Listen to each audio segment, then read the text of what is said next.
juga ucapan terima kasih yang setulus-tulusnya saya sampaikan kepada seluruh rakyat Indonesia dimanapun kalian berada atas pelurusan sejarah Bung Karno tersebut. Ucapan terima kasih juga saya sampaikan kepada Presiden Prabowo Subianto yang telah merespon surat pimpinan MPR RI terkait tindak lanjut pemulihan nama baik dan hak-hak Bung Karno sebagai Presiden Republik Indonesia pertama. Assalamualaikum warahmatullahi wabarakatuh. Salam kasih sejahtera untuk kita semua. Shalom, Om Swastiastu, Namo Buddhaya, salam kedamaian rahayu. Marilah kita lebih dahulu bersama-sama memekikan salam nasional dan perjuangan kita. Salam Pancasila. Salam Pancasila. Merdeka! Merdeka! Merdeka! Alhamdulillah saudara-saudara, seluruh rakyat Indonesia yang saya cintai dan banggakan dimanapun kalian berada. Seluruh simpati anggota dan kader partai, khususnya yang berada di akar rumput partai. Rekan-rekan pers dan hadirin sekalian. Hari ulang tahun PDI Perjuangan ke-52 ini sungguh istimewa. Mengapa? Sebab setelah berjuang dengan penuh kesabaran revolusioner selama 57 tahun, sejak 1967 sampai tahun 2024, akhirnya atas kehendak Allah Subhanahu wa Ta'ala, sebuah keputusan yang luar biasa telah dikeluarkan melalui surat penegasan pimpinan MPR RI atas tidak berlakunya lagi TAP MPRS nomor 33 tahun 1967 tentang pencabutan kekuasaan negara dari Presiden pertama Bung Karno. Pimpinan MPR RI juga menegaskan bahwa tuduhan Bung Karno pernah berkhianat mendukung pemberontakan G30 SPKI tidak terbukti dan batal demi hukum.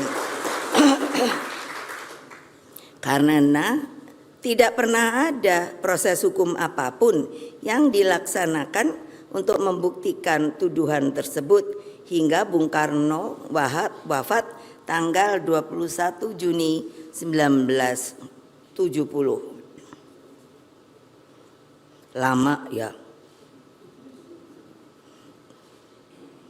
Untung keluarga itu sabar. Kalau jangan kejadian gini lagi. Tapi kalau memang salah harus salah. Ini namanya politisasi. Saya atas nama pribadi, keluarga Bung Karno dan juga keluarga besar Partai Demokrasi Indonesia Perjuangan mengucapkan terima kasih yang sebesar-besarnya kepada pimpinan dan seluruh anggota MPR RI periode 2019-2024.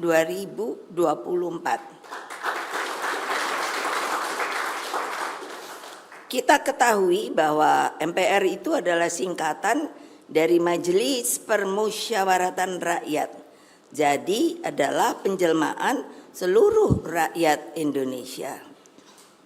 Karena itulah juga ucapan terima kasih yang setulus-tulusnya saya sampaikan kepada seluruh rakyat Indonesia dimanapun kalian berada atas pelurusan sejarah Bung Karno tersebut. Ucapan terima kasih juga saya sampaikan kepada Presiden Prabowo Subianto yang telah merespon surat pimpinan MPR RI terkait tindak lanjut pemulihan nama baik dan hak-hak Bung Karno sebagai Presiden Republik Indonesia pertama.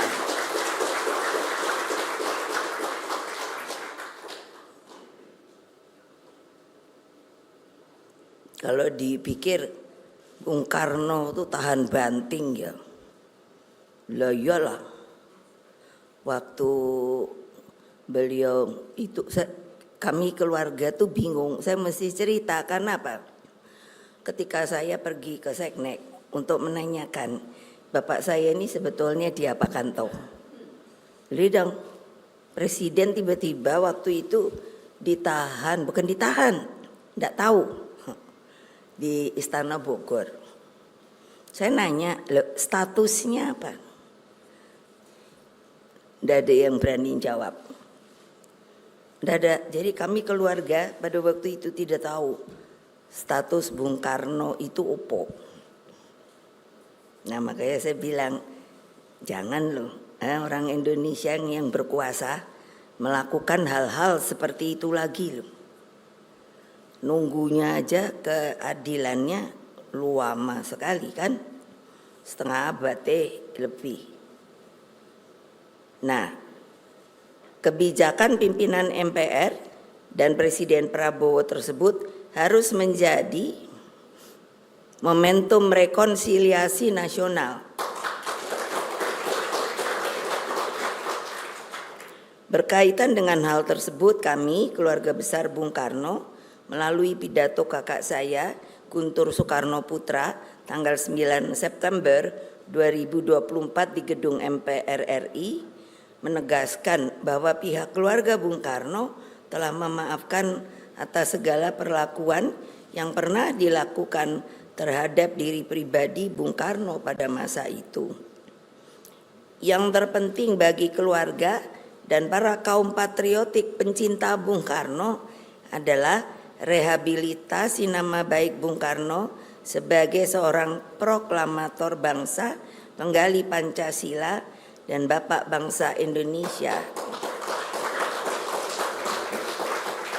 Jadi dengan demikian kita sebagai partai ideologis yang mengikuti yang namanya ajaran, ide, hal-hal yang telah begitu banyak diberikan kepada bangsa dan negara ini oleh beliau, kita artinya tidak perlu takut-takut lagi, tidak perlu sembunyi-sembunyi lagi untuk membicarakan hal-hal yang telah beliau sampaikan dari sejak muda sampai wafatnya, yang namanya ide dan lain-lain sebagainya, yang nanti saya akan bacakan berupa rangkuman dalam buku dan lain-lain pidato sehingga dapat diajarkan, dipelajari kembali. Marilah kita mengambil pelajaran dan memetik hikmah dari peristiwa tersebut agar semua lembaran kelam sejarah bangsa tidak terulang lagi. Sebetulnya untuk apa toh saya justru membuat pembukaan pidato ini? Kita ini tidak hidup untuk di sini saja. Sekarang bukan, tapi jauh for the future our nation. Jadi untuk apa? Demi keselamatan dan masa depan anak-anak dan cucu-cucu kita, cicit-cicit, embuh, canggah, opo-opo segala macam. Karena kalau tidak begitu, siapa yang akan meneruskan? Apakah hanya cari kekuasaan saja? Apakah hanya akan mencari duit saja? Ini sebuah big pertanyaan besar saya. Pewarisan ini bukanlah hanya sekadar untuk anak cucu kita, namun bagaimana Indonesia mencapai kejayaannya dan abadi sepanjang masa.